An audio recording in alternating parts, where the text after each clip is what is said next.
प्रथम ऋषभ जिन धर्म करी, सनमति चरम जिनेश। विघन हरन मंगल करन, भवतम दुरित दिनेश। वाणी जिन मुख ते खिरी, परिगणाधिप कान। अक्षर पदमय विस्तरी, करहि सकल कल्याण। गुरु गणधर गुणधर सकल, प्रचुर परम्पर। व्रत तप धर तनु नगनत, बंदो वृष शिरमोर। व्रत तप धर तनु नगनत, बंदो वृष शिरमोर। तिहुवन तिलयम देवम, वंदे तातिहुवनिंद परिपूज्यम। मोक्षम अणुपेहाओ, भवीय जनानंद जननीयो। त्रिभुवन तिलक शत इंद्र वंदे, देव श्री अरहंत को। कर नमन अनुपेक्षाएं, भव्य को सुख करे हो।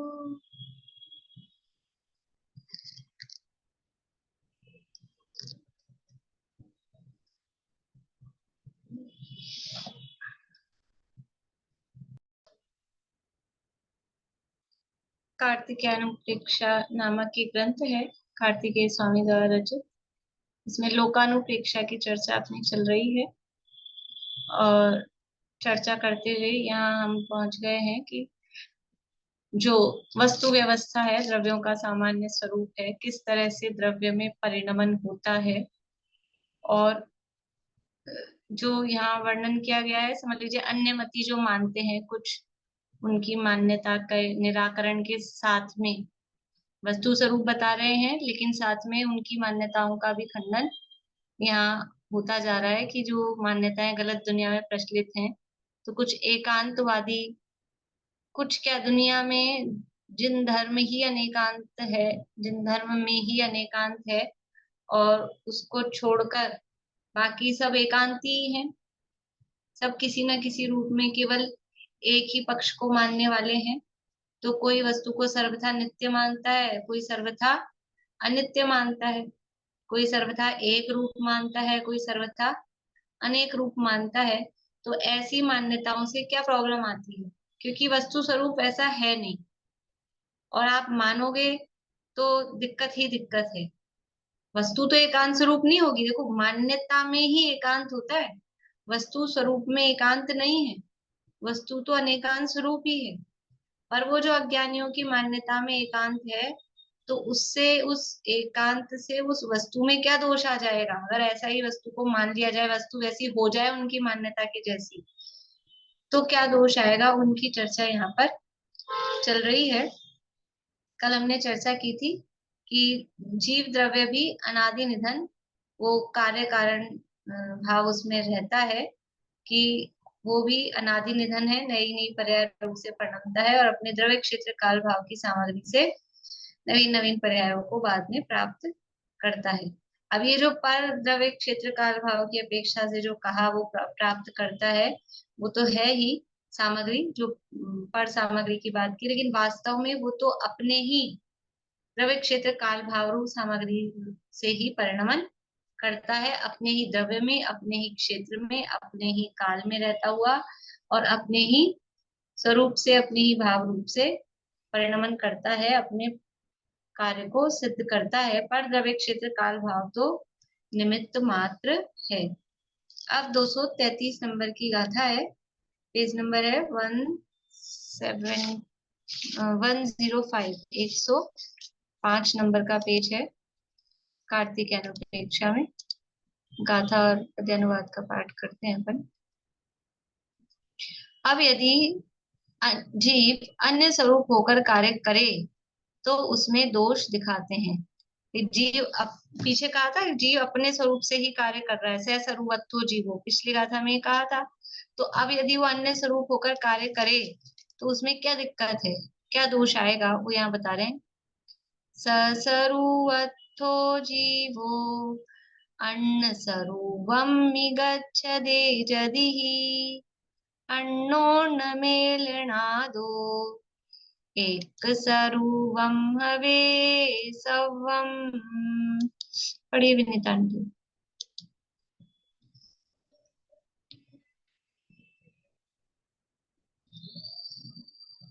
आवाज नहीं आ रही आपकी। बोला लीजिए। से सर्वतो जीवो अन्न सर्वं गच्छते दधिः अन्नो ननमेलनादो एक सर्वं हवे सर्वम्। अनोन न बोलेंगे उसको, अनोन मेलना दो, आधा ना है ना, अनोन मेलना दो। हाँ जी ठीक है, 2 बार नहीं बोलेगा ना, आधा आधा, एक बार आधा एक बार पूरा। हाँ, अन्नो नन ऐसे नन नहीं बोले। बोलेंगे, अनोन ही बोलेंगे उसको, अनोन, ये नहीं बोलेगा ना। अन्नोन मेल ना दो एक सर्वम हवे सर्वम। ठीक है जी। हाँ, निज रूप स्थित जीव यदि पर रूप में भी परिणमे सब द्रव्य एक स्वरूप होवे परस परस मिलन से। देखिए क्या कह रहे हैं, सस्वरूपत्वो जीवो, जो स्व स्वरूप अपने स्वरूप में अत्व यानी स्थित रहता हुआ जीवो यदि जीव अन्न स्वरूपम्मी, अन्न यानी अन्य, स्वरूपम्मी यानी स्वरूप में, गच्छदे यानी चला जाए, यदि यदि यानी यदि ही, यदि जीव स्व स्वरूप में रहता हुआ अन्य दूसरे के स्वरूप में चला जाए, वे पीछे कहा था स्वस्वरूप में रहता है, लेकिन उस स्वस्वरूप में रहता हुआ दूसरे में भी चला जाए तो क्या होगा, अन्योन्य मेलनादो, अन्य अन्य, अन्योन्य जो शब्द है, अन्य अन्य, अन्य अन्य का मेलनादो यानी उनका मिलन हो जाएगा। दो अलग अलग थे, ये अन्य था ये अन्य था, उन दोनों का मेलनादो, मिलन हो गया। अन्योन्य मेलनादो एक स्वरूपम हवे सवम, तो सवम यानी सब, हवे यानी हो जाएंगे, एक स्वरूपम, वो सब एक स्वरूप हो जाएंगे। जीव अपने स्वरूप में रहता हुआ दूसरे में चला जाए तो फिर क्या होगा कि दो मिल गए, तो दो मिल गए तो दोनों मिलके एक हो गए। फिर ये दोनों मिलके किसी और के रूप उसमें घुस जाएंगे, फिर वो तीनों एक हो जाएंगे, फिर ये किसी और में घुस जाएंगे, ऐसे करके क्या होगा कि सब एक हो जाएंगे। समझ में आ रहा है, ये जब ये द्रव्य अलग है, ये द्रव्य अलग है, जब ये दो एक हो सकते हैं तो फिर अगला कोई बचा, ये एक हो गए तो ये एक रह गया, दो की जगह, दो की जगह एक हो गया ना। अब ये एक हो गया, फिर कोई और आके इसमें मिल गया, फिर वो एक हो गया, फिर कोई और आके इसमें मिल गया, तो सब क्या हो जाएंगे, जो द्रव्य अनंत है, अनंतानंत है, वो अनंतानंत द्रव्य अनंतानंत नहीं रह के क्या हो जाएंगे, सब एक हो जाएंगे, सब एक मिल जाएंगे। फिर द्रव्य की संख्या ही संख्या से खंडित हो जाएंगे द्रव्य, जो संख्या चलती है अनंत, वो संख्या नहीं रहेगी। देखिए अन्वयार्थ, यदि जीव अपने स्वरूप में रहता हुआ पर स्वरूप में जाए तो परस्पर मिलने से, एकत्व हो जाने से सब द्रव्य एक स्वरूप हो जाए, तब तो बड़ा दोष आवे, परंतु एक स्वरूप कभी भी नहीं होता, यह प्रकट है। फिर जीव और पुद्गल, धर्म धर्म आकाश काल, फिर विश्व का ही अस्तित्व नहीं रहेगा, क्योंकि 6 द्रव्यों के समूह का नाम विश्व था, एक द्रव्य का नाम विश्व नहीं था, और वो सब मिलके एक हो गए, विश्व ही कहाँ रहेगा, और काम भी कैसे चलेगा। जिसके पास जाओ, मान लो ऐसा हो जाए कि जिसके, जैसे कोरोना हो रहा था ना, जब जब फैल रहा था, पीक टाइम था, तो जिसके पास अब इस व्यक्ति के हो गया, अब उसके पास उसके कुछ सेवा शुश्रूषा कुछ करने जाए तो उसके भी हो जाए, फिर उसकी सेवा करने कोई जाए तो उसके भी हो जाए, फिर और कोई जाए तो उसके भी हो जाए, तो वो जो जा रहा है वो सब हो रहा है, तो सब एक स्वरूप हो गए ना, सबके सब ऐसा, सारे के सारे वो क्वारंटाइन सब एक से हो गए, तो ऐसे सारे के सारे द्रव्य मिलके एक हो जाएंगे, द्रव्य कहाँ बचे।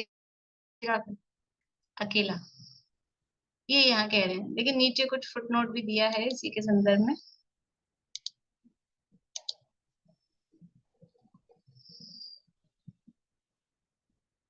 इसमें पीडीएफ में ज्यादा नहीं दिया, अब अपने ग्रंथों में सबके पास ग्रंथ है ना, यहाँ दिया है पर स्वरूप में जाए तो इसके बाद अर्थात पर का कुछ कर सकता है ऐसा माना जाए तो, पर स्वरूप में जाए तो मतलब पर का कुछ करे ऐसा माने। पर स्वरूप में जाना मतलब करना, और पर का करना इसका मतलब ये है कि पर में घुस जाना। बिना घुसे किसी का कुछ काम हो सकता है? मैं आपके घर में काम करना चाहूँ तो आपके घर में आप दरवाजा ही नहीं खोलो तो बिना घुसे कैसे कर सकती हूँ? घुसना तो पड़ेगा। नहीं, आजकल बहुत जमाना आगे बढ़ गया है, ऑनलाइन ही कर देंगे हम तो। ऑनलाइन ऐसा होता है, कंप्यूटर मेरा यहाँ रखा है और आप अपने घर में बैठे हुए मेरे कंप्यूटर में कुछ भी छेड़खानी कर सकते हो, तो कैसे करोगे?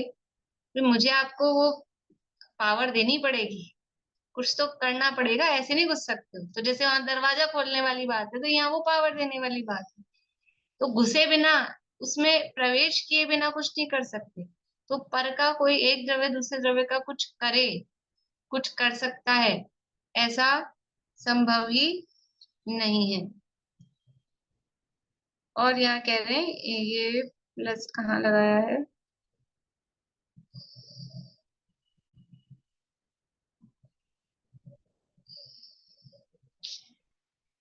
इसी में नहीं, ये अगली गाथा में पढ़ लेंगे फिर ये अगली गाथा में। अब सर्वथा एक स्वरूप मानने में दोष दिखाते हैं।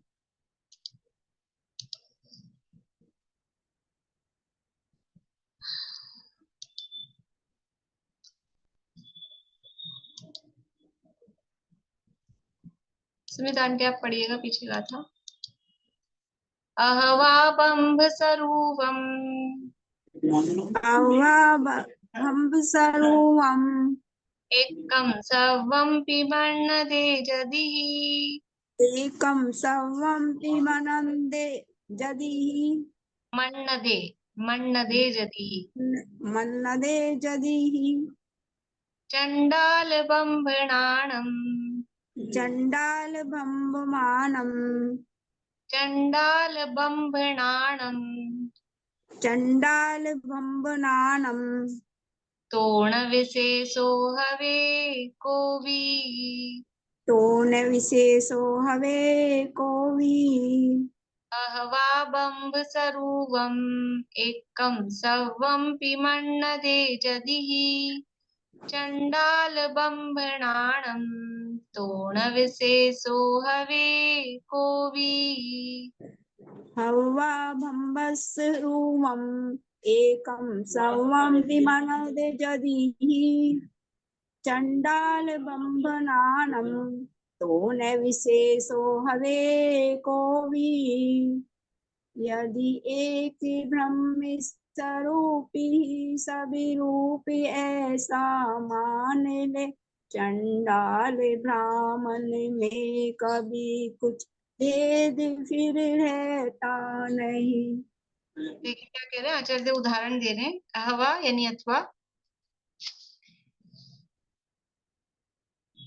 बम्भ स्वरूपम, बम्भ स्वरूप यानी ब्रह्म, ब्रह्मा स्वरूप, बम्भ स्वरूपम एकम यानी एक, सव्वम यानी सब, पी यानी भी, मन्नदे मान लिया जाए, जदि यानी यदि ही, वास्तव में, यदि वास्तव में सबको एक एक ही मानकर एक ब्रह्म स्वरूप ही मान लिया जाए, भाई ब्रह्मा ही है एक, ऐसा बोलते हैं एको ब्रह्म द्वितीयो नास्ति, तो सबको एक मानकर एक ब्रह्मा ही है, बस ऐसा ही मान लिया जाए।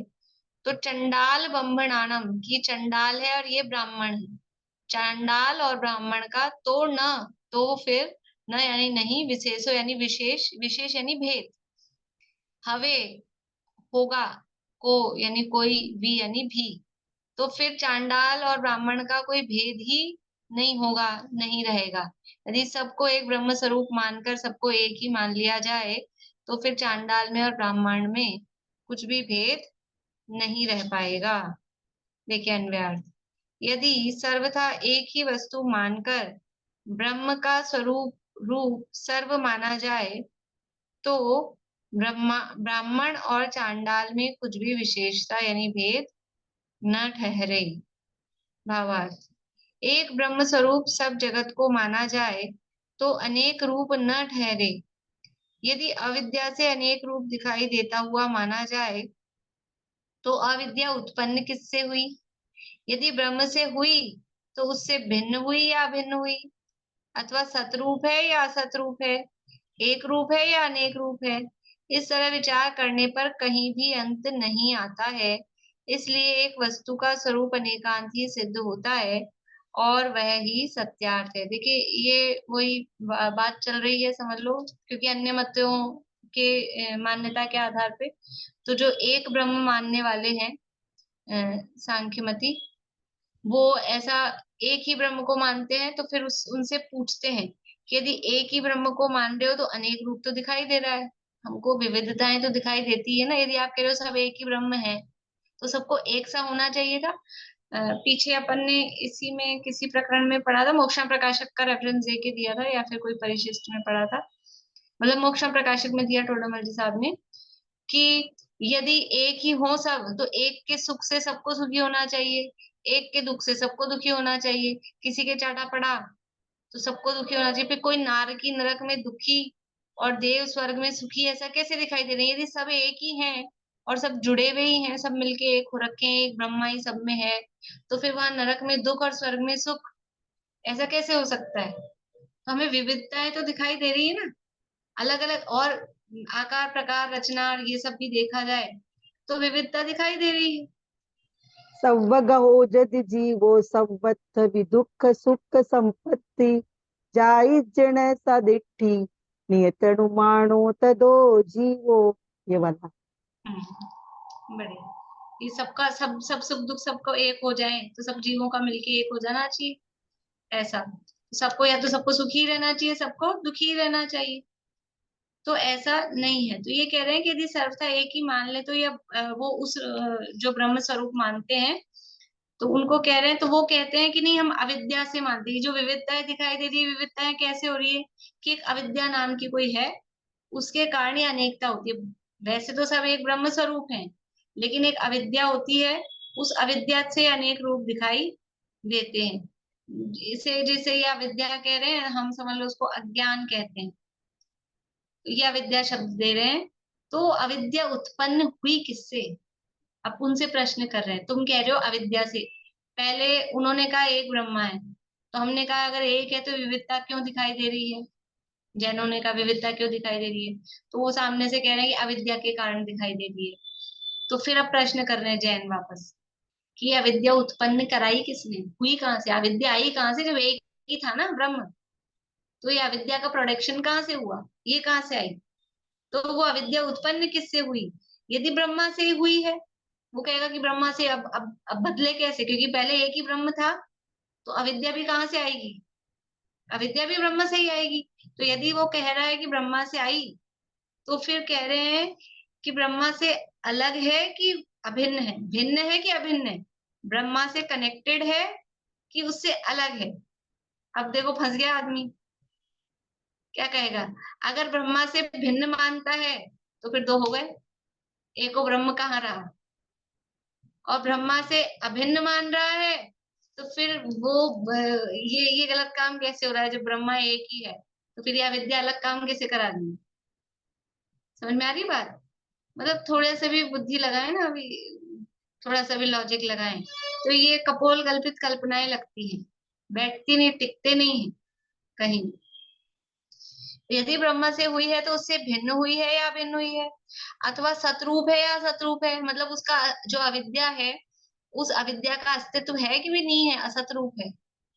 तो सतरूप है तो भी हम कहेंगे अलग हो गई, और असतरूप है तो तुम ही कह रहे हो उसका अस्तित्व ही नहीं है। तो जिसका अस्तित्व नहीं है वो है ही कहाँ, फिर अविद्या है कहाँ? तो फिर वही प्रश्न वापस से रहेगा कि ये विविधताएं कहाँ से आई। समझ में आ रही बात? एक रूप है या अनेक रूप है? फिर उनसे पूछा ये अविद्या एक रूप है कि अनेक रूप है? कि अगर अविद्या एक रूप है तो भी हमें तो अनेकताएं दिखाई देती है, और आप कहोगे अनेक रूप है तो फिर हम कहेंगे अनेक हो गया ना, एक ब्रह्म कहाँ रहा, अनेक रूप हो गया। इस तरह विचार करने पर कहीं भी अंत नहीं आता है, इसलिए वस्तु का स्वरूप अनेकांत ही सिद्ध होता है, वही सत्यार्थ है। वस्तु का स्वरूप अनेकांत रूप ही सिद्ध होता है, अनेकांत ही वस्तु का स्वरूप है, वही सत्यार्थ है, वही वास्तविक है, और एकांत रूप वस्तु का स्वरूप नहीं है, कदापि हो नहीं सकता है, किसी भी तरह से सिद्ध नहीं होता है। देखिए नीचे फुटनोट, प्रत्येक वस्तु का स्वरूप अपने ही द्रव्य क्षेत्र काल और भाव स्वरूप से है, पर रूप से कभी भी नहीं है। ऐसा सम्यक अनेकांती वस्तु को, प्रत्येक वस्तु को बनाए रखता है। ये सम्यक अनेकांत है। क्या अनेकांत? अनेकांत का मतलब है भी और नहीं भी है, दोनों बातें स्वीकार करना। तो है भी और नहीं भी है का मतलब अपने स्वरूप से है, अपने स्वरूप से नहीं है, ऐसा नहीं। अपने स्वरूप से तो है प्रत्येक वस्तु, और पर स्वरूप से नहीं है, तो है भी और नहीं भी है। ये अनेकांत है, और ऐसा अनेकांत ही वस्तु को बनाए रखता है। अपन ने देखा था कल भी वही उदाहरण लेके, कोई भी व्यक्ति है, कोई भी व्यक्ति है तो वो अपने स्वरूप से है, और ये नहीं है, वो नहीं है, वो नहीं है, नाम ले लेके अलग अलग बताया था, तो उसका अस्तित्व है। और वो यही व्यक्ति वो भी हो जाए तो फिर वो तो मिल गया ना, फिर अस्तित्व कहाँ रहा। इसलिए ये प्रत्येक वस्तु अपने स्वरूप से ही है, और पर द्रव्य क्षेत्र काल भाव से कभी भी नहीं है, ऐसा अनेकांती वस्तु को बनाए रखता है। अब अणुमात्र तत्व को मानने में दोष दिखाते हैं। अणुमात्र तत्व को, आत्मा को अणुमात्र ही माने तो क्या दोष आएगा? 235 नंबर की गाथा है।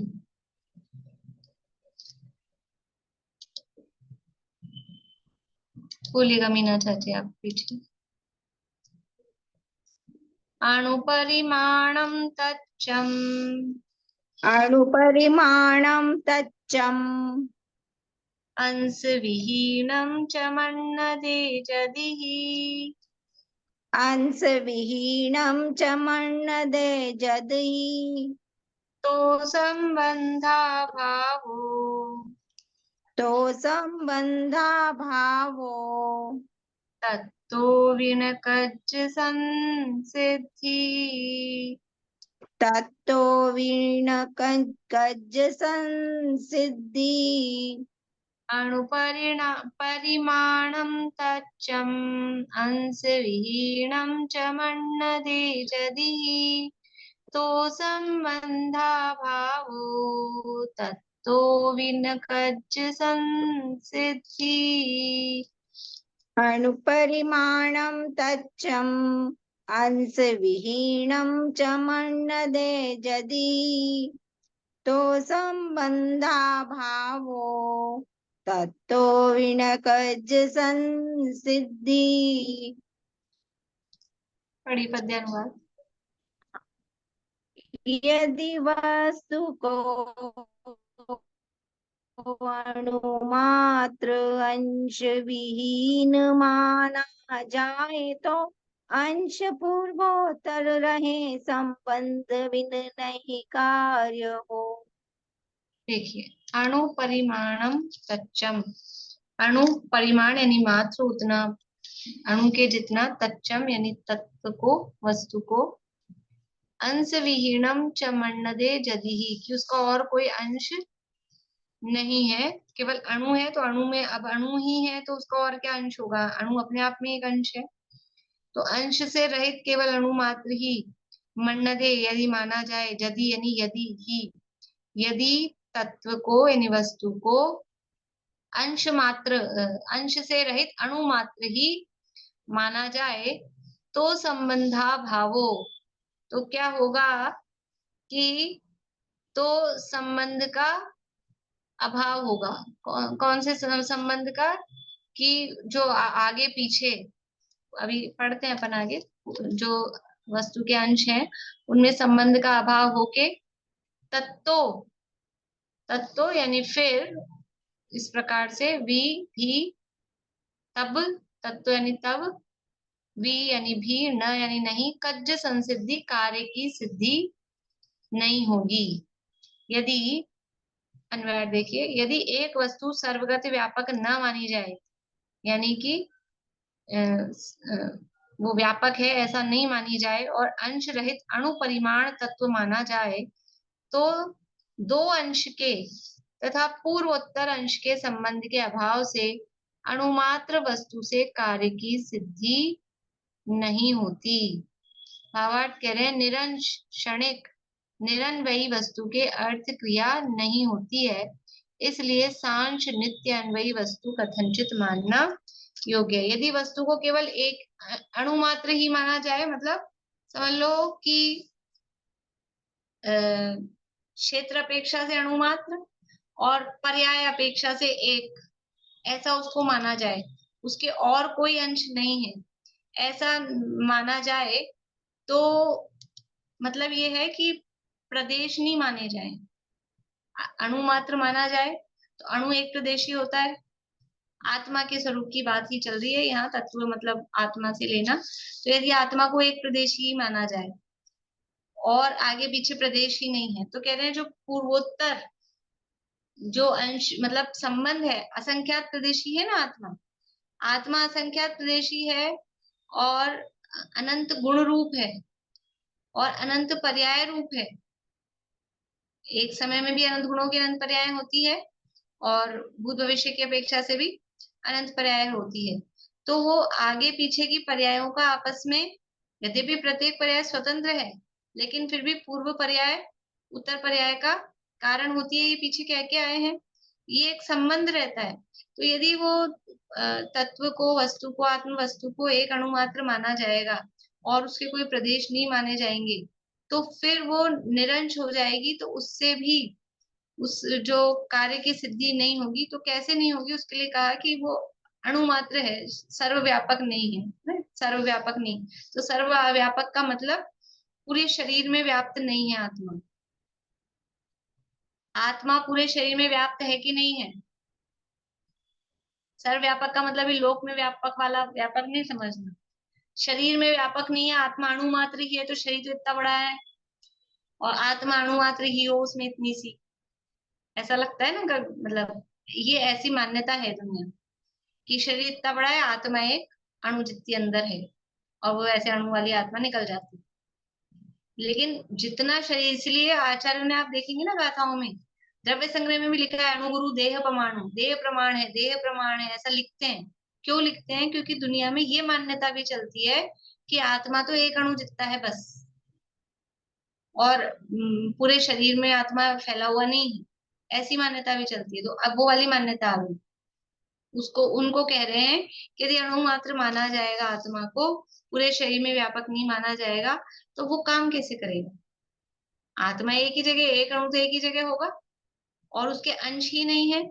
तो ये ऐसा माना जाए तो जो निरंश और परमाणु बराबर है, वो समस्त शरीर में उसका संबंध नहीं होगा, तो फिर सुख दुख का ज्ञान कैसे? देखो, आत्मा अगर सर्वव्यापक शरीर में नहीं हो और आत्मा अकेला यहाँ हो कि यहाँ हो, अभी हमको ज्ञान पैरों से ज्ञान होता है कि नहीं होता है?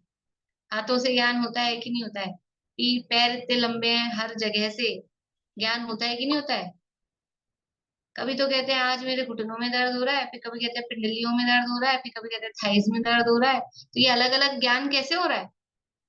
फिर तो अकेले बस या तो यहीं दर्द होना चाहिए था, फिर या तो यहीं जहां भी आत्मा मानी जा रही है वहीं दर्द होना चाहिए था। लेकिन अलग अलग ही ज्ञान हो रहा है, क्यों?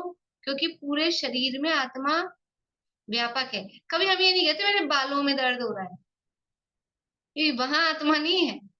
वो बाल जहां से अटैच है सिर में, जिस स्किन पे, वहां हो सकता है, लेकिन ऐसे बाल जो है चोटी वाले, वहां दर्द नहीं होता है। तो इसका मतलब है इनमें आत्मा व्यापक नहीं है, लेकिन बाकी पूरे शरीर में सब जगह आत्मा व्यापक है। और अगर ऐसा नहीं माना जाएगा कि आत्मा केवल एक अणु जितनी कहीं एक जगह है, तो कार्य की सिद्धि कैसे होगी? मतलब किस तरह से? फिर ये सुख दुख का ज्ञान नहीं होगा, और फिर वो नहीं होगा तो इस लोक परलोक और जो भी कार्यकलाप जो भी किए जाते हैं, पूजन पाठ व्रत उपवास तपस्या, वो सारी चीजें भी नहीं रहेंगी, नहीं से ठहरेंगी। जो भी लोक व्यवहार चलता है वो कैसे होगा? वो कुछ भी, क्योंकि आत्मा इतना सही है, अब शरीर में पूरे में तो आत्मा है नहीं, तो अब किस तरह से काम कर रहा है वो, कैसे काम कर रहा है, कहाँ चाटा मारा दे गाल पे, आदमी मारता रहे कि आत्मा तो यहाँ है, हम तो यहाँ मार रहे हैं, हम तो यहाँ मार रहे हैं। तो ना हिंसा हिंसा रहेगी, ना और कोई लोक व्यवहार उससे चल पाएगा। इसलिए ये जो मान्यता है ये सही नहीं है। निरंश क्षणिक निरन्वयी वस्तु के अर्थ क्रिया नहीं होती है। जो अंश से रहित है, मतलब प्रदेश रूप भी उसके अंश नहीं है और पर्याय रूप भी उसके अंश नहीं है, क्षणिक है, निरन्वयी मतलब जिसमें कंटिन्यूटी नहीं है। पर्यायों से भी वो अंश को लेना कि अगर वो उसमें एक निरंतरता नहीं रहेगी। कल अपन ने देखा था, भले ही पर्याय अलग अलग हो रही है, लेकिन अनंतर पूर्व क्षणवर्ती पर्याय कारण और अनंतर उत्तर क्षणवर्ती पर्याय कार्य ऐसा नहीं है। अनंतर पूर्व क्षणवर्ती पर्याय से युक्त द्रव्य, अनंतर उत्तर क्षणवर्ती पर्याय से युक्त द्रव्य, तो ये जो द्रव्य है ना ये कंटिन्यू है, वो अन्वय है। और जो अगर ऐसा निरन्वयी माने कि उसमें कंटिन्यूटी कुछ नहीं है, तो फिर उसके कार्य अर्थ क्रिया नहीं होती है, वो कार्यकारी नहीं होता है। इसलिए सांश, सांश यानी अंश सहित नित्य अन्वयी वस्तु कथनचित मानना योग्य है। मतलब जो वस्तु है या आत्मा है वो निरंश है कि सांश है, मतलब उसमें अंश है या नहीं है। आत्मा में, वस्तु में, किसी भी द्रव्य में अंश है या नहीं है, ये कथनचित है, कथनचित नहीं है। कथनचित मतलब कि पर्यायों की अपेक्षा से देखा जाएगा, प्रदेशों की अपेक्षा से देखा जाएगा, तो वो एक एक प्रदेश अलग अलग है, इस अपेक्षा से अंश है। लेकिन एक एक प्रदेश अलग अलग स्वतंत्र वस्तु नहीं है, एक एक पर्याय अलग अलग स्वतंत्र वस्तु नहीं है, एक एक गुण अलग अलग स्वतंत्र वस्तु नहीं है। तो इस अपेक्षा से वो एक है, तो इस अपेक्षा से निरंश है। तो अंश है भी, अपन नहीं करते हैं लोक व्यवहार में।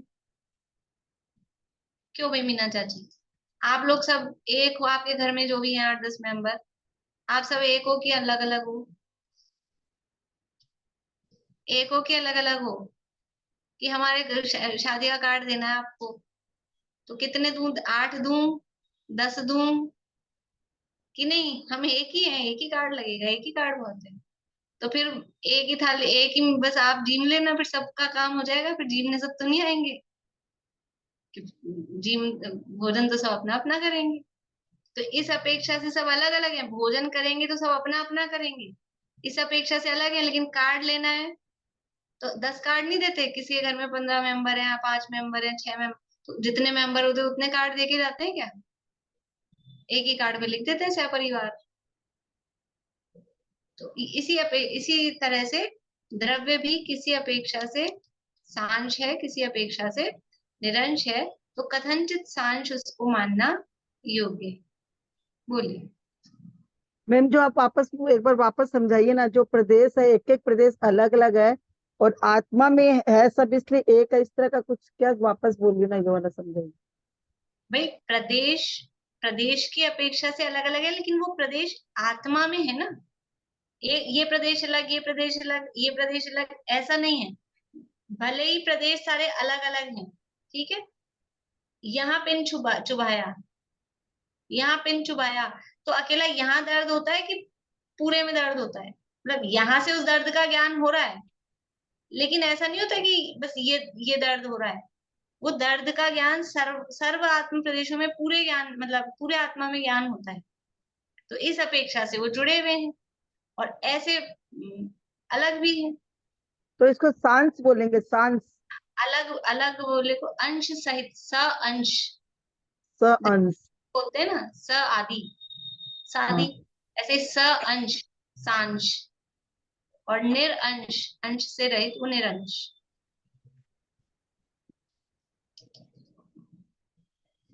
अब द्रव्य के एकत्व पने का निश्चय करते हैं।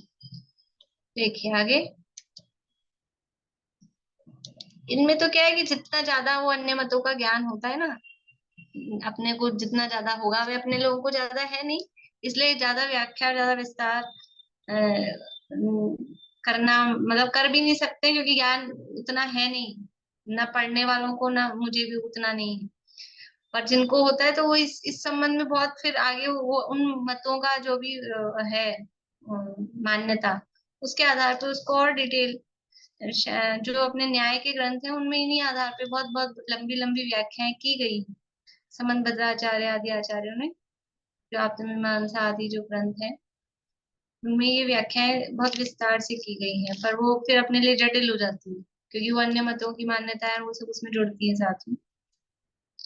देखिए आगे गाथा, निशा जी आप पढ़िएगा। सव्वाणं दव्वाणं सव्वाणं दव्वाणं दव्वसरूपेण होदियेयन्तम् दव्वसरुवेणं होदियेयन्तम् नियणीयगुणभेण हि नियणीयगुणभेण हि सव्वाणि विहोन्ति भिन्नानि सव्वाणि विहोन्ति भिन्नानि सव्वाणं दव्वाणं दव्वसरूपेण होदियेयन्तम् होदियेयन्तम् नियणीयगुणभेण हि सव्वाणि विहोन्ति भिन्नानि। पद्यानुवाद पढ़िए। सब द्रव्य में एकत्व है, सामान्य द्रव्य स्वरूप में निज निज गुणों के भेद से भिन्न भिन्न रहे सभी। सव्वाणम दव्वाणम, सव्वाणम यानी सभी, दव्वाणम यानी द्रव्यों के, दव्य स्वरूपेण द्रव्य स्वरूप से, होदी होता है, एकत्व यानी एकत्व एकपना। सब द्रव्यों के द्रव्य स्वरूप से तो एकपना है, ये भी द्रव्य है, ये भी द्रव्य है, ये भी द्रव्य है, ये भी द्रव्य है, इसलिए तो एकपना है। द्रव्य है का मतलब, द्रव्य है का मतलब कि इसमें भी उत्पाद व द्रव्य है, इसमें भी उत्पाद व द्रव्य है, इसमें भी उत्पाद व द्रव्य है, ये भी सत है, ये भी सत है, ये भी सत है, ये द्रव्यपना। तो द्रव्यपने से तो सब में एकत्व है। जैसे ये भी मनुष्य है, ये भी मनुष्य है, ये भी मनुष्य है, ये भी मनुष्य है, मनुष्य पने से सब में एकत्व है। ऐसे ही द्रव्य पने से सब में एकत्व है।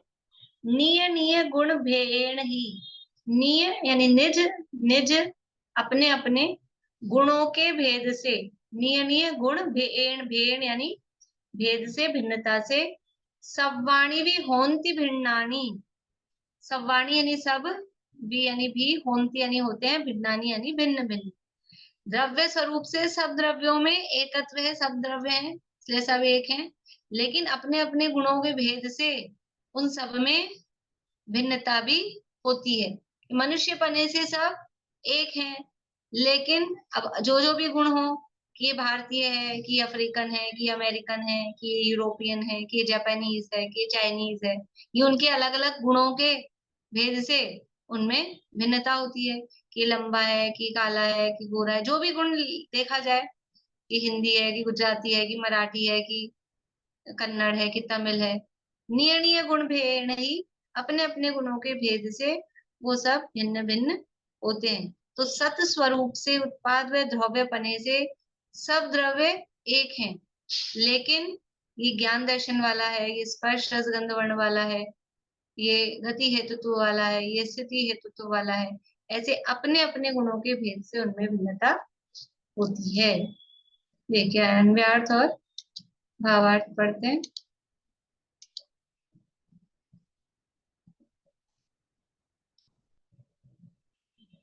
सभी द्रव्यों के द्रव्य स्वरूप से तो एकत्व होता है, और अपने अपने गुणों के भेद से सब द्रव्य भिन्न भिन्न हैं। तो अब प्रश्न ये कहें कि सब द्रव्य एक हैं कि अलग अलग हैं? सब द्रव्य एक हैं कि अलग अलग हैं? तो एकांत से जवाब नहीं दे सकते कि सब द्रव्य एक हैं। यदि हम ऐसा कहेंगे भी ना, आचार्य कहते हैं यदि स्यादवादी ऐसा कथनचित शब्द नहीं भी लगाए, अपेक्षा नहीं भी लगाए, और ये कहे सब द्रव्य एक हैं, तो भी समझ लेना उसमें अपेक्षा गर्भित ही है, क्योंकि हम स्यादवादी हैं। हम स्यादवाद से, कथनचित से अपेक्षा लगा के कथन करने वाले हैं। तो यदि हमने अपेक्षा नहीं भी लगाई है तो वो हमारी अपेक्षा इंक्लूडेड है उसमें, यदि ऐसा कह दिया कि सब द्रव्य एक हैं, इसका मतलब ये है कि हमारे माइंड में या हमारी मान्यता में या हमारे अभिप्राय में ये है कि सत स्वरूप से द्रव्य बने से सब द्रव्य एक है। तो सब द्रव्य एक हैं कि अलग अलग हैं? कि कथनचित एक हैं, कथनचित अलग अलग हैं। द्रव्य बने से एक हैं और अपने अपने गुणों की अपेक्षा से वो अलग अलग हैं। भावार्थ। द्रव्य का लक्षण उत्पाद व द्रव्य स्वरूप सत है। इस स्वरूप से तो सबके एकत्व है और अपने अपने गुण, चेतनत्व, जड़त्व आदि भेद रूप है।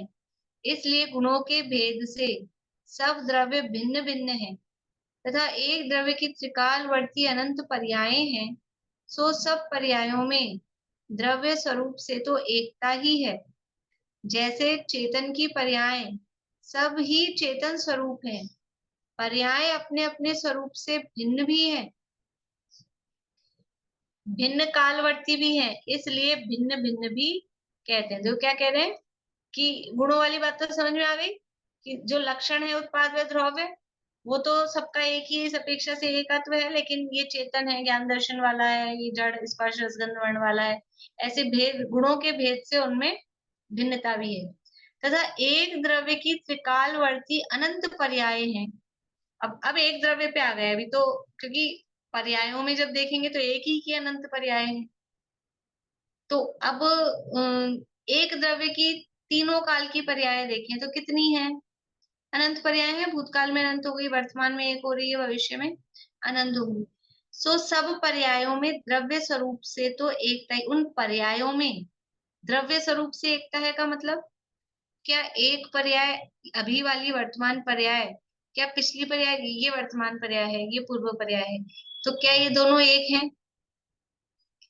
अगर एक है तो फिर ये पूर्व की और ये वर्तमान की कैसे हो सकती है? तो पर्याय तो अलग है, लेकिन जो इनमें एकता है वो एकता क्या है कि यहाँ से जुड़ी हुई है। मान लो उंगली कोई माने ना अपन पर्याय, तो इस हाथ की अपेक्षा से इनमें एकत्व है, तो वो द्रव्य से जुड़ी हुई है, उसी द्रव्य की है।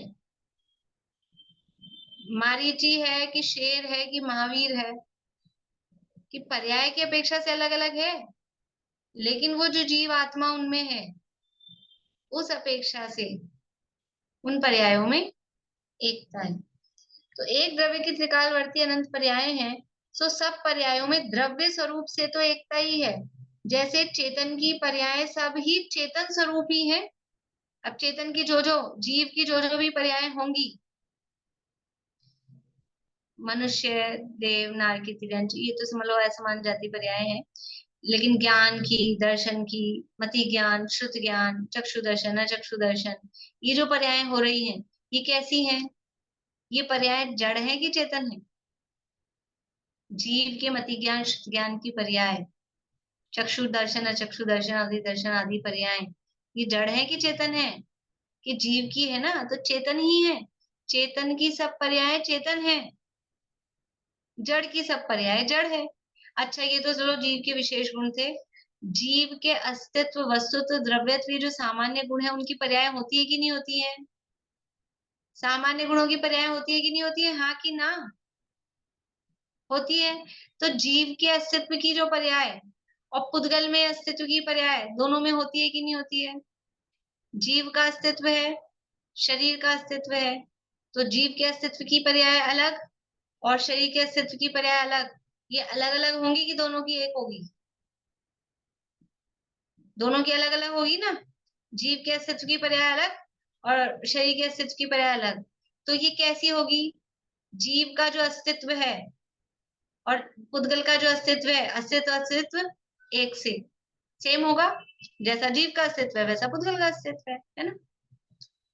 सेम नहीं, जीव का अस्तित्व चैतन्य स्वरूप है, ज्ञान स्वरूप है, और शरीर का अस्तित्व वो जड़ स्वरूप है, वो अचेतन स्वरूप है। तो ये द्रव्य स्वरूप से उनमें एकता है।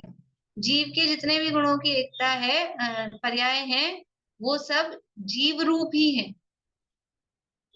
जैसे उदाहरण में समझो कि मनुष्यों के बच्चे, मनुष्य के बच्चे वो कैसे होंगे? मनुष्य रूपी होंगे। और बंदर के बच्चे बंदर रूप होंगे, पशु के बच्चे गाय के, कुत्ता के, बिल्ली के वो उस रूप होंगे। तो जीव की चाहे कोई सी भी पर्याय हो, अस्तित्व की हो, वस्तुत्व की हो, या ज्ञान दर्शन आदि की हो, वो चेतन स्वरूप है। और पुद्गल की कोई सी भी पर्याय हो, अस्तित्व वस्तुत्व की हो या स्पर्श रस गंध वर्ण की हो, वो पुद्गल रूप की है। एक द्रव्य की त्रिकालवर्ती अनंत पर्याय हैं, सो सब पर्यायों में द्रव्य स्वरूप से तो एकता ही है, जैसे चेतन की पर्याय सभी चेतन स्वरूप है, पर्याय अपने अपने स्वरूप से भिन्न भी हैं। अब देखो, अभी कह रहे थे कि चेतन की सब पर्याय चेतन है, तो क्या अस्तित्व की, ज्ञान की, दर्शन की, सुख की, वीर की सब पर्याय मिलके एक हो गई क्या? कि सब पर्याय चेतन स्वरूप है, लेकिन ज्ञान की पर्याय ज्ञान रूप है, दर्शन की पर्याय दर्शन रूप है, अलग अलग पर्याय चल रही है ना सब। ज्ञान अभी तो समझ लो ज्यादा अपन ने किया नहीं कभी, लेकिन करें तो अलग अलग मार्गणाओं में, कि अभी हमारी गति में कौन सी मार्गणा है, कि मनुष्य गति मार्गणाओं में देखें, फिर इंद्रिय की अपेक्षा से हम कौन से हैं, इंद्रिय की अपेक्षा से 5 इंद्रिय, काय की अपेक्षा से, काय मतलब 6 काय, 5 स्थावर और 1 त्रस, ये 6 काय को काय, काय की अपेक्षा से, तो कौन से काय में जाएंगे? 5 स्थावर की त्रस, कि त्रस है। तो एक ही समय पर मनुष्य भी है, पंचेंद्रिय भी है, त्रस भी है। ऐसे ज्ञान में देखेंगे तो मति ज्ञान, श्रुत ज्ञान, दर्शन में देखेंगे तो चक्षु दर्शन, अचक्षु दर्शन, सम्यक्त आदि की अपेक्षा से देखेंगे तो मिथ्यात्व। ये एक ही समय में सब चल रहा है कि नहीं चल रहा? सारी पर्याय मिलके एक तो नहीं हो गई? तो अपने अपने स्वरूप से भिन्न भी है, भिन्न कालवर्ती भी है, अलग अलग समय में अलग अलग भी होती है। देखो, एक समय में अलग अलग गुणों की अपेक्षा से देखेंगे तो अलग अलग पर्याय हैं, ठीक है। और एक गुण को पकड़ेंगे तो काल अलग अलग करने पड़ेंगे। फिर से यदि हमने एक समय में देखा, एक समय में जीव की पर्याय, तो एक समय में अनंत गुणों की अपेक्षा से देखेंगे तो अलग अलग अनंत पर्याय दिखेंगी। समय एक पकड़ा 3:25, इस समय पे ज्ञान की पर्याय, अभी जो अपन उदाहरण दिया, मनुष्य भी है, त्रस भी है, पंचेंद्रिय भी है, मति ज्ञानी भी है, ठीक है, मिथ्या दृष्टि, सम्यक दृष्टि जो भी है वो भी है, और योग जो जो सब लगाएंगे, स्त्री वेद है, अलग अलग वो सारी पर्याय चल रही है। अब हमने एक ही गुण को पकड़ा, ज्ञान गुण की, तो ज्ञान गुण की अभी तो एक है, लेकिन भूतकाल में कितनी हो गई? अनंत। भविष्य में कितनी होगी? अनंत। तो एक गुण अगर अलग अलग काल की अपेक्षा से देखेंगे तो भी अनंत पर्याय अलग अलग है ना। एक समय में अनंत पर्याय हो रही है अनंत गुणों की अपेक्षा, वो अनंत अलग अलग हैं। और एक गुण की भी भूतकाल और भविष्य काल की पर्यायों की अपेक्षा से देखेंगे तो वो भी सब अलग अलग हैं। तो इस अपेक्षा से अलग अलग हैं, काल की अपेक्षा से और अपने अपने स्वरूप यानी गुणों की अपेक्षा से। लेकिन वो बंधी हुई किस द्रव्य में है? किस द्रव्य की? द्रव्य स्वरूप से, कि जीव की पर्याय है जीव रूपी होंगी, तो द्रव्य स्वरूप से सब एक है। भिन्न कालवर्ती भी है, इसलिए भिन्न भिन्न भी कहते हैं, किंतु उनके प्रदेश भेद तो कभी भी नहीं है। ये पीछे अपन पढ़ के आए थे, द्रव्य में और गुण में, द्रव्य में और पर्याय में एकत्व है कि भिन्नत्व है।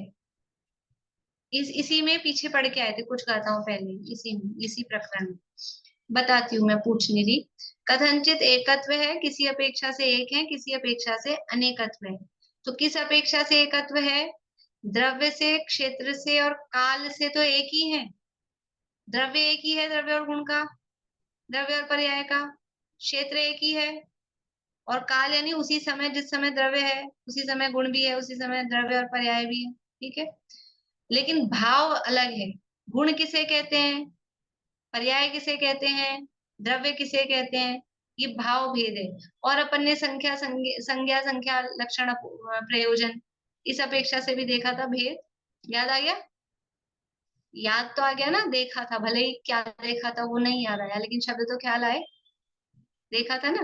तो कथनचित भेद है, कथनचित अभेद है। तो भाव भेद है, प्रदेश भेद नहीं है, क्षेत्र भेद नहीं है, द्रव्य भेद नहीं है। द्रव्य की अपेक्षा से एक लिख दिया था, है ना। और काल की अपेक्षा से भी, काल का मतलब यहाँ बाहरी काल नहीं लेना, वो परिणमन वाला काल, तो उसकी अपेक्षा से भी एक ही है, और क्षेत्र की अपेक्षा से भी एक ही है, भाव की अपेक्षा से भिन्नता है। ठीक है। द्रव्य उन गुणों के समूह का नाम द्रव्य है, पर्याय प्रति समय के परिणमन का नाम है, या फिर गुणों में देखेंगे तो ये ज्ञान स्वरूप है, ये दर्शन स्वरूप है, ऐसा भाव की अपेक्षा से उसमें भिन्नता है। तो प्रदेश भेद उनके कभी भी नहीं होते, इसलिए एक ही द्रव्य की अनेक पर्याय होती है, इनमें विरोध नहीं आता। मतलब कोई ऐसा कहे एक द्रव्य में अनेक पर्याय नहीं हो सकती, तो हो सकती है क्योंकि गुण अनेक है, एक समय में गुण अनेक है, इसलिए एक समय में अनंत पर्याय हो जाएगी। और अगर एक गुण की अपेक्षा से देखें तो काल अनंत है, तो उस अपेक्षा से भी एक द्रव्य के अनंत पर्याय होती हैं, उसमें कोई बाधा कोई दिक्कत नहीं है, ये यहाँ पर कहा है। अब आगे द्रव्य के गुण पर्याय स्वभावपना दिखाते हैं, तो अगली क्लास में चर्चा करेंगे। अभी हो सकता है ऐसा लग रहा है कुछ कम समझ आया हो या कम बैठा हो, तो अपन थोड़ा रिवीजन करते हुए आगे बढ़ते हैं। तो अगली क्लास में इस गाथा को फिर से थोड़ा सा लेते हुए फिर आगे बढ़ेंगे। ये जीव के गुणों की पर्याय तो समझ में आ रही है, जितने एग्जाम्पल अभी आपने दिए।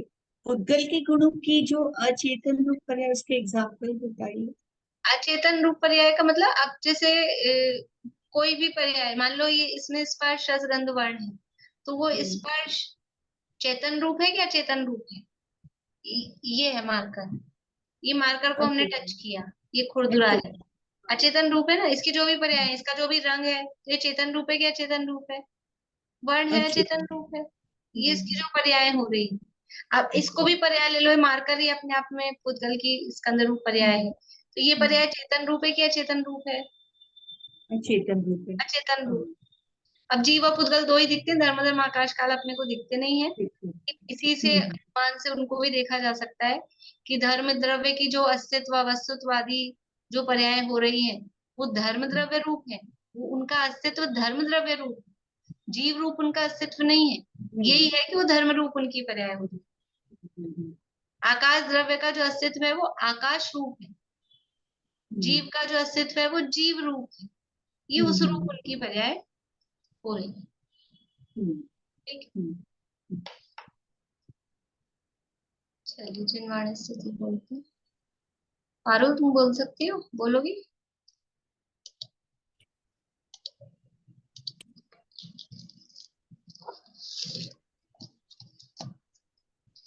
बातों में आवे न जग की कदापि, चमत्कार लख कर नहीं मूण होवे। अरे पर की निंदा प्रशंसा स्वयं की, करके समय शक्ति बुद्धि न खोवे। चलित को लगावे सहज मुक्ति पथ में, व्यवहार सबसे सहज प्रेम में हो। दुर्भाव मन में भी आवे कभी ना, निर्दोष सम्यक जयवंत वर्ते। सर्वज्ञ शासन जयवंत वर्ते, निर्ग्रंथ शासन जयवंत वर्ते।